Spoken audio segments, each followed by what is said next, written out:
नमस्कार दोस्तों, welcome to my YouTube channel expert classes. आज मैं आपको संविधान या कॉन्स्टिट्यूशन का पार्ट या भाग नंबर 1 पढ़ाऊंगा। भाग नंबर 1 में क्या क्या डाटा दिया है वो समझाऊंगा, और भाग नंबर 1 में जो आर्टिकल 1 से 4 तक दिए हैं, किस आर्टिकल में या किस अनुच्छेद में क्या क्या दिया है मैं वो समझाऊंगा। आज का वीडियो शुरू करने से पहले आप मेरे चैनल को लाइक करें, सब्सक्राइब करें और कमेंट करना ना भूलें। चलिए मैं आज का वीडियो शुरू करता हूं। भाग नंबर 1, ठीक है, संविधान का भाग नंबर 1।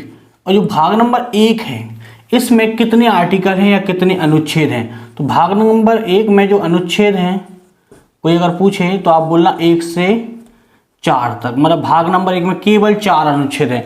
आपको पता है संविधान में कितने भाग हैं? 22 भाग हैं। तो जो 22 भाग हैं उन 22 भाग में भाग नंबर 1 में कितने अनुच्छेद हैं? तो 4 अनुच्छेद हैं। अब 4 अनुच्छेद हैं, थोड़ा ध्यान से देखना। अब भाग नंबर 1 में पहला अनुच्छेद जो होता है, पहला अनुच्छेद या अनुच्छेद को बोलते हैं आर्टिकल। आप चाहो तो आर्टिकल ही बोल सकते हो, अनुच्छेद या आर्टिकल। देखो, जो भाग नंबर 1 या अनुच्छेद या आर्टिकल में जो दिया गया वो क्या दिया गया है? भारत दैट इज इंडिया, मतलब भारत अर्थात इंडिया। जो भारत है वही इंडिया है। पहले में दिया है जो भारत है वही इंडिया है। Bharat that is India, Bharat Hindi में बोलते अर्थात, भारत अर्थात इंडिया, मतलब जो इंडिया है वही भारत है, जो इंडिया है वही भारत है। अब इसमें क्या दिया गया है? भारत जो है, ध्यान रखना, भारत जो है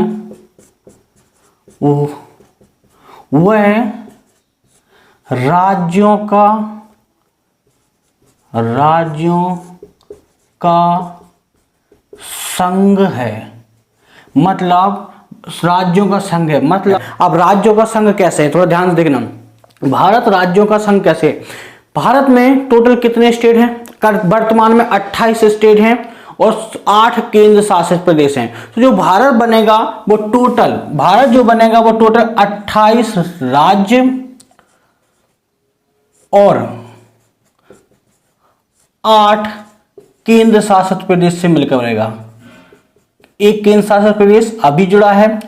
कब जुड़ा है? अक्टूबर में, अक्टूबर 2019, 31 अक्टूबर 2019 को क्या हुआ था आपको पता है? जम्मू कश्मीर के 2 टुकड़े कर दिए गए थे।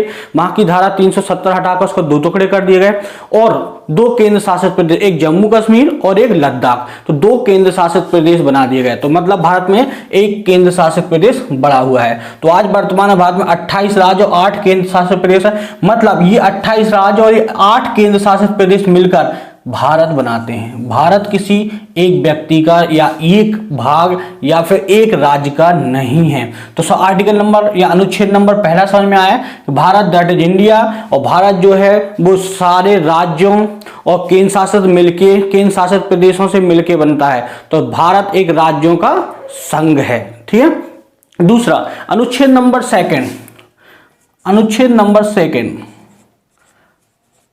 अनुच्छेद नंबर 2 या दूसरा, अनुच्छेद नंबर 2 या दूसरा। देखो इसको कैसे याद रखना है? ये जो पूरा भाग है, ये जो पूरा भाग है, इसमें एक ही चीज याद आती है, संघ और राज्य, और राज्य। तो भारत के जो जितने भी संघ या राज्यों की बात की जाए वो भाग नंबर 1 में ही किया जाएगी, जो वो भाग नंबर 1 में किया जाएगा। अब अनुच्छेद नंबर 2 देखो, अब इसमें देखना, भारत जो क्या है, राज्यों का संघ है। तो दूसरे में क्या आएगा? तो मतलब इन्हीं चीज से रिलेटेड आएगा, राज्य संघ से नए राज्यों का प्रवेश। मतलब जो पुराने संघ हैं उनमें नए राज्यों का प्रवेश, नए राज्यों का प्रवेश, मतलब जो पुराने राज्य या केंद्र शासित प्रदेश हैं उनमें नए राज्यों का प्रवेश। मतलब भारत में यदि कोई नया राज्य बनता है, थोड़ा ध्यान से देखना, भारत में यदि कोई नया राज्य बनता है तो किस आर्टिकल के अनुसार पुराने संघ में जोड़ा जाएगा या भारत का जो संघ है उसमें जोड़ा जाएगा। याद रखना, अनुच्छेद या आर्टिकल नंबर 2 के अनुसार कोई यदि नया राज्य बनता है तो उसको किस में जोड़ा जाएगा? अनुच्छेद नंबर 2 में जोड़ा जाएगा। ठीक है, तो नए राज्यों का प्रवेश मतलब कोई भी नया राज्य बनाते हैं तो अनुच्छेद नंबर 2 के अनुसार नए राज्यों को पुराने राज्यों में या भारत में जोड़ा जाएगा। जैसे जम्मू कश्मीर को तोड़कर लद्दाख एक अलग से केंद्र शासित प्रदेश बनाया तो वो किस आर्टिकल के अनुसार उसको भारत में जोड़ा गया होगा या भारत के पुराने संघों के राज्यों के साथ जोड़ा गया होगा? तो अनुच्छेद नंबर 2 के अनुसार। नेक्स्ट अनुच्छेद नंबर 3, मोस्ट इंपोर्टेंट है 3। अनुच्छेद नंबर 3 जरूर पूछा जाता है। अनुच्छेद नंबर 3, अनुच्छेद नंबर 3 देखो क्या पूछा जाता है? राज्य चाहे पुराने हो चाहे नए हो, ध्यान रखना, चाहे पुराने राज्य हो चाहे नए राज्य हो, पुराने राज्य या नए राज्य की सीमा और उनके नाम में जो परिवर्तन किया जाता है, पुराने राज्य या नए राज्य की सीमा और उनके नाम में जो परिवर्तन किया जाता है वो किस आर्टिकल या अनुच्छेद के अकॉर्डिंग किया जाता है? तो याद रखना, उसी आर्टिकल नंबर 3 के अनुसार किया जाता है। मतलब राज्यों के नाम, सीमा या फिर बोल सकते क्षेत्रफल, क्षेत्रफल में जो परिवर्तन किया जाता है वो अनुच्छेद नंबर 3 से। मतलब किसी प्रकार का कोई भी नया राज्य बनाया जाए या राज्यों की सीमाओं में जो क्षेत्रफल में या सीमाओं में या नाम में जो परिवर्तन किया जाए वो अनुच्छेद या आर्टिकल नंबर 3 के अनुसार किया जाता है। अनुच्छेद या आर्टिकल नंबर 3 के अनुसार किया जाता है। अब देखो इसमें जो परिवर्तन किया जाता है वो 4 प्रकार से किया जाता है। कैसे 4 प्रकार से किया जाता है मैं आपको बता रहा हूं। देखिए कैसे 4 प्रकार से किया। पहला है नंबर 1, पहला है नया राज्य बनाकर। दूसरा है एक राज्य के 2 टुकड़े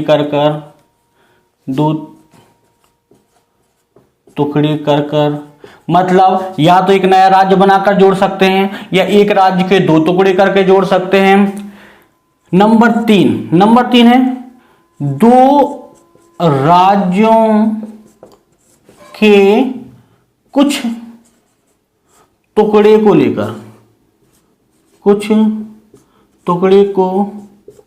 लेकर नया राज्य बनाना।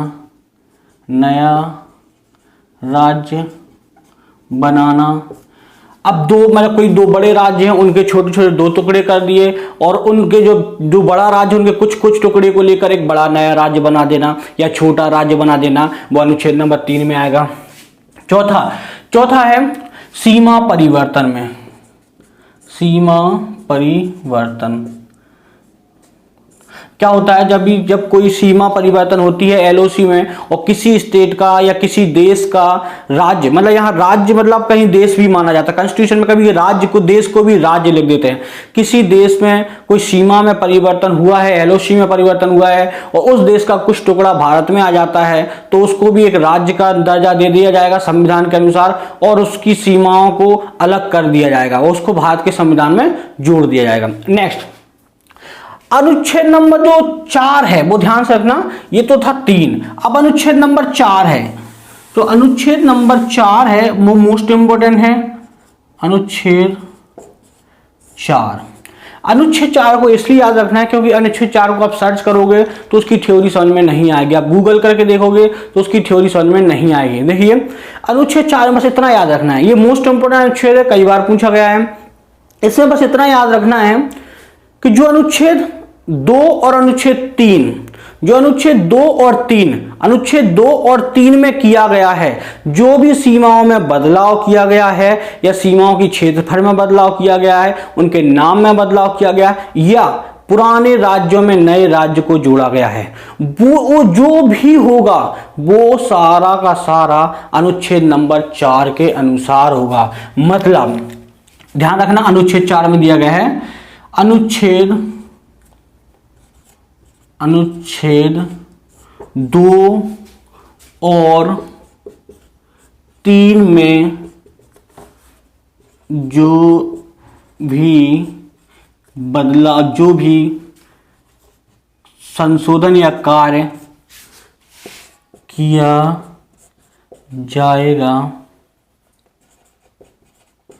जाएगा वो अनुच्छेद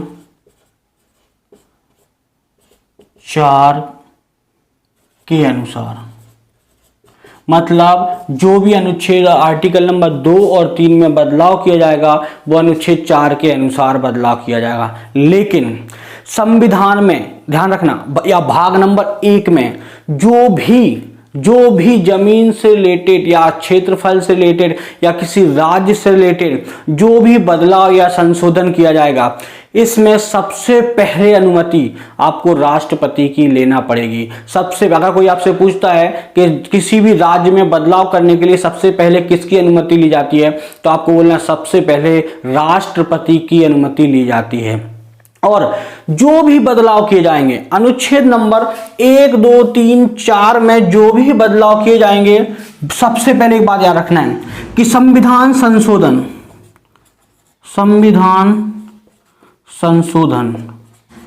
याद रखना, संविधान संशोधन कौन से आर्टिकल में दिया गया है?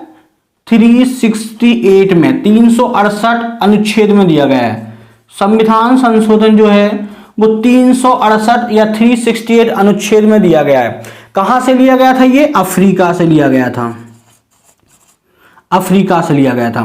मतलब जो अनुच्छेद 1, 2, 3 और 4 में जो बदलाव किया जाएगा वो 368 के अनुसार नहीं किया जाएगा। कई लोग समझते हैं कि आर्टिकल नंबर 368 के अनुसार बदलाव किया जाता है। नहीं, ये 368 के अनुसार बदलाव नहीं किया जाता है, ये संसद द्वारा किया जाता है और राष्ट्रपति की इच्छा से किया जाता है। अब कई ऐसे क्वेश्चन भी बनते हैं, जैसे पहला क्वेश्चन बनता है कि देश की आजादी के बाद, ध्यान रखना क्वेश्चन पूछाता है, देश की आजादी के बाद पहला राज्य कौन सा बना था? तो याद रखना पहला स्वतंत्र राज्य बनाया गया था 1953 में आंध्र प्रदेश को। यह क्वेश्चन ऐसा बनता है भाषाई आधार पर पहला राज्य, क्वेश्चन ऐसा ही बनाया जा सकता है कि भाषाई आधार पर पहला राज्य कौन सा बना था। तो याद रखना 1953 में आंध्र प्रदेश को भाषाई आधार पर पहली बार अलग किया गया था। इसके बाद तो बहुत सारे राज्यों को इन्हीं आर्टिकल के अनुसार, आर्टिकल नंबर 3 के अनुसार अलग अलग किया गया है, जैसे नागालैंड, मणिपुर, झारखंड, उत्तराखंड, मध्य प्रदेश से छत्तीसगढ़, ऐसे फिर कई राज्यों को भाग नंबर 1 के अनुसार पुराने राज्यों से तोड़कर या 2 टुकड़े कर अलग किया गया है। आज का वीडियो आपको अच्छा लगा हो तो प्लीज़ लाइक करें, सब्सक्राइब करें, शेयर करें। Thank you class.